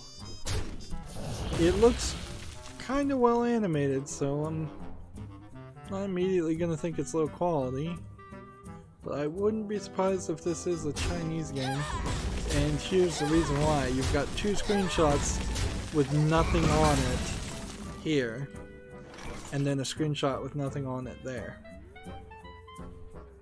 So English not supported, $1.19, simplified Chinese.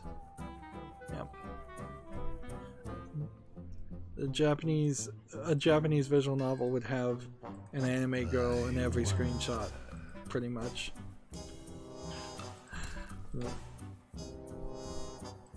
Unleash me. Just go and keep on drawing cards and keep on playing.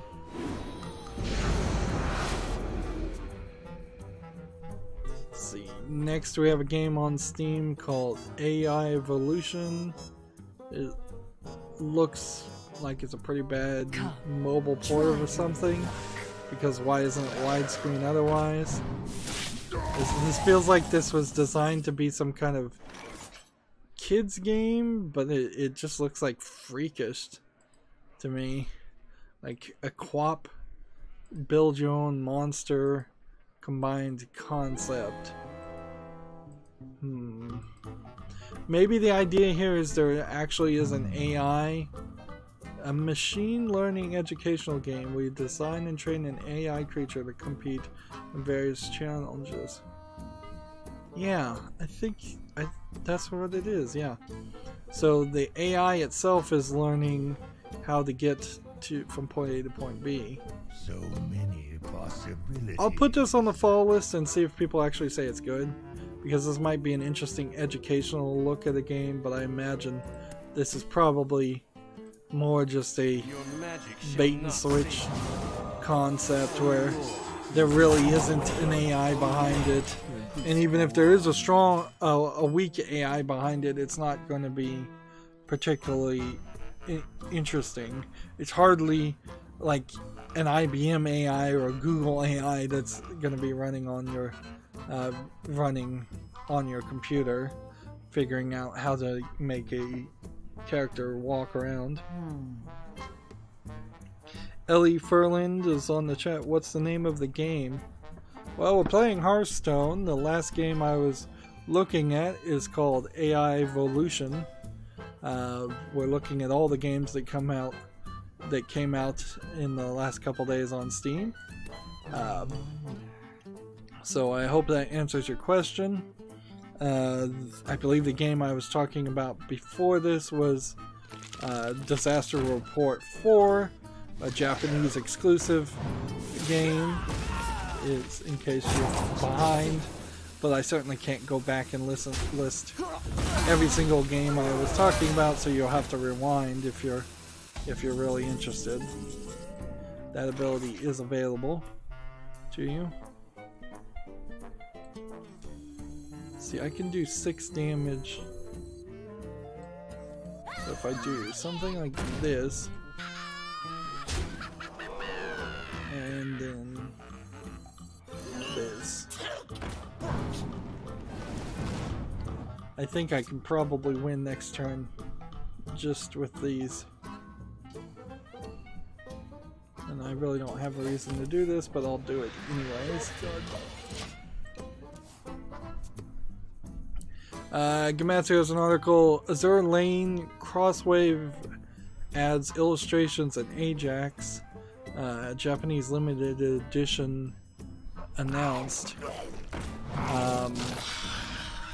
So I'm seeing some illustrations and a character named Ajax for this game, Azure Lane. The animations don't look very good. They're just like kind of badly drawn anime characters that I think also are supposed to be pilots of mechas. So not really seeing anything super interesting there. Azure Lane Crosswave is due out for the PS4 in 2019 in Japan, so they don't even have a solid release date. Alright, let's do this.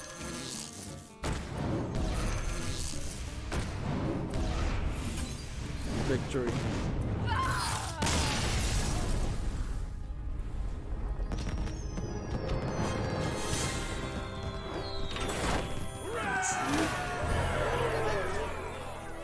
And what do we want to do now? Because we're done with all the daily quests. Let's see. TechRaptor has the same article. EA backs down versus the Belgium loot box laws. Removes FIFA points. Gamatsu has an article. Power Rangers Battle for the Grid extended announcement and gameplay reveal trailers. I wanted to show off this because I haven't watched a Power Rangers cartoon probably ever, but I haven't seen even parts of a Power Ranger cartoons in a very long time. So I recognize the Green Ranger here. I recognize the Red Ranger here. Who the heck is this? This is not any Yellow Ranger I've ever seen. I did hear a story that the reason why the female Rangers, at least in the first Power Rangers, had a skirt is because it was mostly being done by a male Japanese, all these are in the suits are Japanese stunt doubles. So they needed the skirt so that, as to hide the bulge, pretty much. But I guess maybe there was a new Power Rangers series. What is this in her hand? I have no idea. I really have no major interest in a Power Ranger series. It looks like this is a fighting game. Yeah, it's just a fighting game that is going to involve Power Rangers fighting each other. Seems like more than anything else. Alright, and seems like that might be different different Power Rangers from different generations fighting each other, which would make sense. It's not gonna sell anywhere as well as the as Dragon Ball FighterZ, though. I can guarantee you that. TechRaptor has an article. Updated. Law firm unleashes a Baggeddon upon Bethesda over Fallout 76. I assume this is to do with the bags that were the canvas bags that were being delivered to people who bought the collector's edition of Fallout 76. Also, some of the special editions of Fallout 76 are being removed from stores. I don't know if that there was speculation if that means they're going to free to play, but that seems to be not likely to what's happening. Ellie Ferland. Can you say a word in French, please? Omelette du fromage. Normally I would say no. There is a rule over here that says English only. But there you go. That was at least 2 words in French. So the update on this story from TechRaptor is this law firm Migliaccio and Rathold reached out to TechRaptor to clarify they also intend to pursue hundreds of individual arbitrations in addition to a class action lawsuit in California. They call this their two-pronged attack. As for the 26-day deadline, this stems from ZeniMax legal terms in paragraph 15, section A. It says if ZeniMax does not resolve the dispute to your satisfaction within 45 days after the receipt of your written notification, you may pursue your dispute in arbitration. I could get into a rant specifically about arbitration clauses and how they need to disappear. Ellie Fearland asks, what will you do with your gold? And thumbs up okay.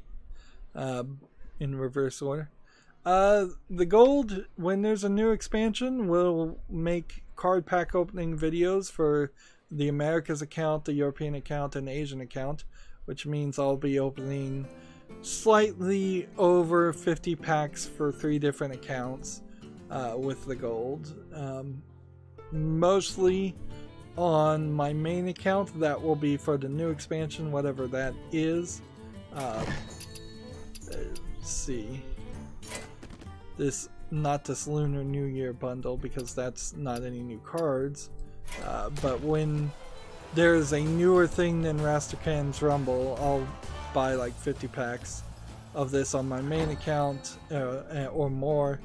As for the Asian account and the European accounts, they're still missing quite a few of the classic cards, so I'll focus more heavily on buying classic cards here until I have a complete collection, or closer to a complete collection. That's probably the best strategy for people, is to have classic cards above anything else. Let's see, TechRaptor has an article, THQ Nordic prematurely leaks Darksiders War Mastered Switchboard. We already talked about this. Apparently there's a video, but it doesn't really need to be shown. The Times of India had an article that got retweeted, and I saw this on Reddit. Playing video games together can boost office productivity.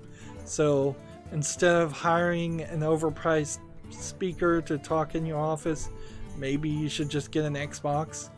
I can see some problems certainly putting an Xbox in a break room, people being late from their breaks and such, or people getting too into it. Definitely don't have people playing games like Madden or against each other. But if you are very careful on what games you play, and your employees are probably more responsible than you could ever really expect them to be, maybe it kind of makes sense. Particularly if it's a more laid-back office, or if it's a video game development place, then yeah, that would make sense too, in particular. Gamma Sutra has an article, you should put your name on your game, find out why at GDC 2019, and it has a reference picture of American McGee's Alice, which, yeah, he put his name on the Alice series, and that probably is doing a big disservice to the Alice series getting any more games, even though he is desperately working out of China to try and make a 3rd game happen.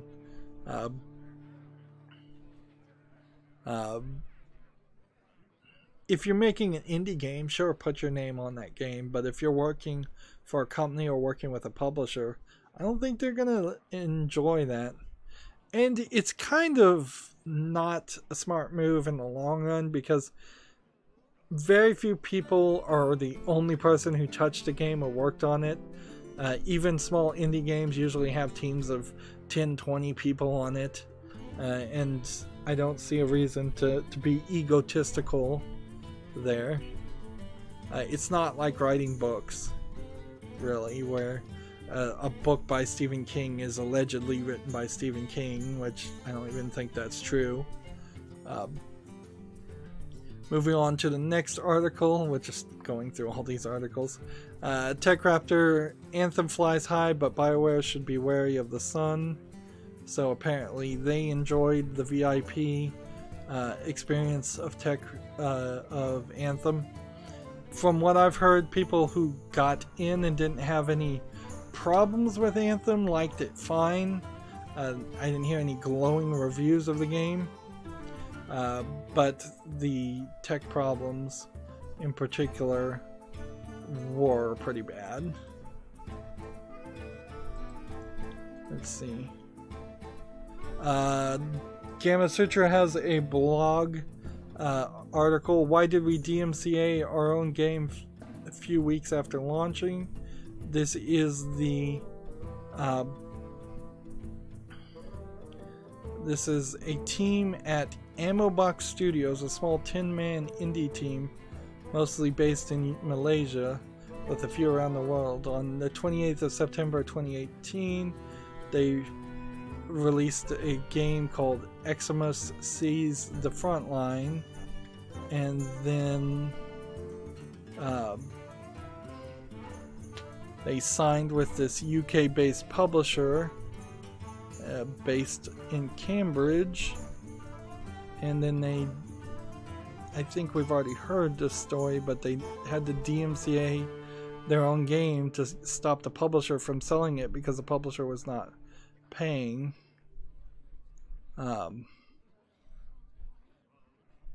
Which may very well have been the deal in the first place, though it's not unheard of for publishers to not pay until they've recouped all of their own costs. But this publisher apparently has done this a couple times, if you want to read the story on Gamma Sutra. It's kind of a recap just from the mouth of the people that actually did it. Gamma Sutra is the place where a lot of game devs blog. We've got like 2 more articles and then we're going to wrap up, so apologies for just sitting here. TechRaptor has the Resident Evil 2 Review Revolutionary Remake. Let's see what they gave it. They gave it a 9.0, amazing. Resident Evil 2 is a triumph celebration of the original that scares to the core and sets a new standard for remaking old games. Pro's faithful remake that mixes things up, incredibly effective horror, stunning visuals and sound designs, and the Tyrant is an extremely effective villain. I guess slight spoiler there. Cons difference between playthroughs are poorly explained, and it seems like that is one of the sticking points, is that a lot of people don't seem to want to play the B game or even know how to click on the B game and play it after they play the A game. Next we have a game on Steam called Rise of Ages, which looks like it's a 2D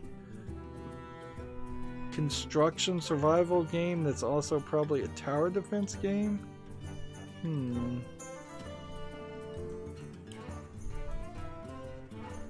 Yeah, I'm not seeing anything here that really interests me though. This feels just like a Terraria set in the past. And not really seeing anything that's super interesting here. It's almost got something that catches my interest, but the core gameplay mechanic doesn't have it. It's early access. They want $15.29. That's quite a lot. So yeah, that's not making it to the fall list, which means there's really only 2 games that did make it to the fall list today in our entire collection. That puts me at the Humble Bundle store. They came out with a Indie PlayStation 2019 bundle, which those aren't PC games, so nothing there. They also have some Fantasy Comics bundle that I'll look at on my own time, I guess, to see if any of those comics might interest me. You know what, I'll just scroll through them right now and see. They have Volume 1 through 4 of Cells at Work. Yeah, they're saying Fantasy Comics here, but it looks like a lot of these are mangas. Volume 1 through 15 of Pumpkin Sisters, that's kind of old. These are also almost certainly all ebooks, if you're getting them. So you're going to get them digital.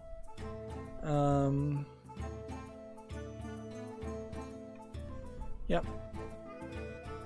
Different comic books, most of which I haven't heard of.